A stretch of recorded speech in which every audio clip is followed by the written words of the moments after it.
Injil Matius pasal 12. Pada waktu itu, Yesus pergi pada hari Sabat melalui ladang gandum, dan murid-muridnya lapar dan mulai memetik butir-butir gandum dan memakannya. Tetapi ketika orang-orang Farisi melihat itu, mereka berkata kepadanya, "Lihatlah, murid-murid engkau berbuat sesuatu yang tidak sah diperbuat pada hari Sabat." Tetapi ia berkata kepada mereka, "Tidakkah kamu pernah membaca apa yang dilakukan Daud ketika ia lapar dan mereka yang ada bersama dia? Bagaimana ia masuk ke rumah Elohim dan memakan roti sajian yang tidak sah untuk dimakannya, juga tidak untuk mereka yang ada bersamanya, tetapi hanya untuk imam-imam? Atau tidakkah kamu pernah membaca dalam hukum bagaimana pada hari-hari Sabat imam-imam dalam bait mencemarkan hari Sabat, namun tidak bersalah? Tetapi aku berkata kepadamu bahwa dalam tempat ini ada seorang yang lebih besar daripada bait. Tetapi jikalau kamu sudah pernah tahu apa artinya firman ini, aku menghendaki belas kasihan dan bukan kurban, maka kamu tidak menghukum orang-orang yang tidak bersalah itu. Karena putra manusia adalah Tuhan bahkan atas hari Sabat. Dan sesudah ia berangkat dari situ, ia pergi ke dalam sinagoge mereka. Dan lihatlah, ada seorang laki-laki yang tangannya layu, dan mereka menanyai dia dengan berkata, "Apakah sah menyembuhkan orang pada hari Sabat?" Supaya mereka dapat menuduh dia. Dan ia berkata kepada mereka, "Siapakah orang yang ada di antara kamu yang mempunyai seekor domba, dan jika domba itu jatuh ke dalam lubang pada hari Sabat, tidakkah ia akan meraihnya dan mengangkatnya keluar? Jadi betapa lebih berharganya seorang manusia daripada seekor domba. Oleh sebab itu, adalah sah untuk berbuat baik pada hari-hari Sabat." Lalu berkatalah ia kepada orang itu, "Ulurkanlah tangan engkau." Dan ia mengulurkannya, dan tangan itu dipulihkan seutuhnya seperti tangan yang lain. Lalu orang-orang Farisi itu keluar dan mengadakan pertemuan mahkamah Yahudi untuk melawan dia, bagaimana mereka dapat membinasakannya.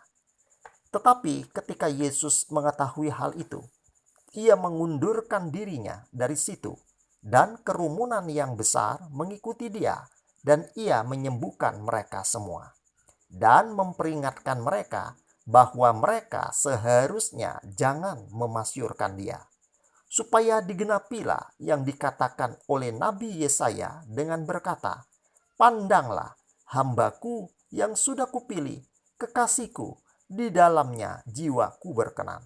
Aku akan meletakkan rohku ke atasnya, dan ia akan memperlihatkan penghakiman kepada bangsa-bangsa bukan Yahudi. Ia tidak akan bertengkar atau berteriak, juga tak seorang pun akan mendengar suaranya di jalan-jalan.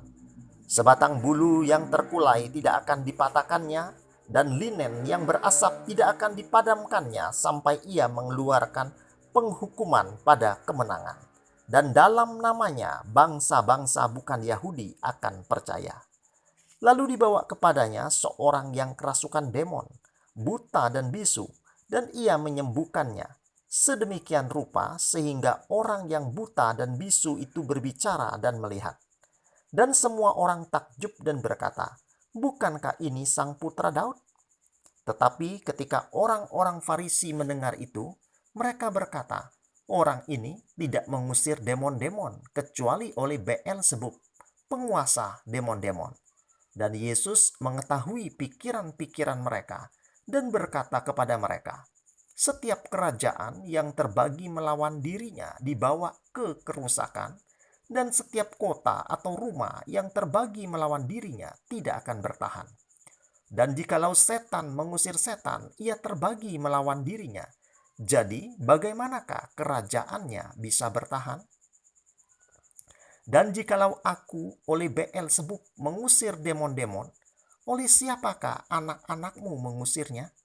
Oleh karena itu, mereka akan menjadi hakim-hakimmu. Tetapi jikalau aku mengusir demon-demon oleh roh Elohim, maka kerajaan Elohim sudah datang kepadamu. Jikalau tidak demikian, bagaimanakah bisa seseorang masuk ke dalam rumah seorang kuat dan merampas harta bendanya, kecuali ia lebih dahulu mengikat orang kuat itu, dan baru ia akan merampas rumahnya. Ia yang tidak bersama aku melawan aku, dan ia yang tidak mengumpulkan bersama aku mencerai-beraikan. Oleh sebab itu, aku berkata kepadamu, segala macam dosa dan hujatan akan diampuni kepada manusia, tetapi hujatan terhadap Roh Kudus tidak akan diampuni kepada manusia. Dan barang siapa mengatakan sepatah kata menentang putra manusia, itu akan diampuni kepadanya. Tetapi barang siapa berkata menentang Roh Kudus, itu tidak akan diampuni kepadanya. Bukan di dunia ini, bukan juga dalam dunia mendatang. Buatlah sebuah pohon baik dan buahnya baik, atau buatlah pohon itu busuk dan buahnya busuk, karena pohon itu dikenal dari buahnya. Oh generasi ular-ular vipera, bagaimanakah kamu yang buruk bisa mengatakan hal-hal yang baik? Karena dari kelimpahan hati mulut berbicara. Seorang yang baik dari perbendaharaan baik hatinya mengeluarkan hal-hal yang baik. Dan seorang yang buruk dari perbendaharaan buruk mengeluarkan hal-hal yang buruk. Tetapi aku berkata kepadamu bahwa setiap kata-kata sia-sia yang dikatakan manusia, mereka akan mempertanggungjawabkannya pada hari penghukuman. Karena dari perkataan-perkataan engkau akan dinyatakan suci, dan dari perkataan-perkataan engkau akan dihukum. Lalu penyalin-penyalin kitab tertentu dan orang-orang Farisi menjawab dengan berkata, Guru, kami ingin melihat sebuah tanda dari engkau.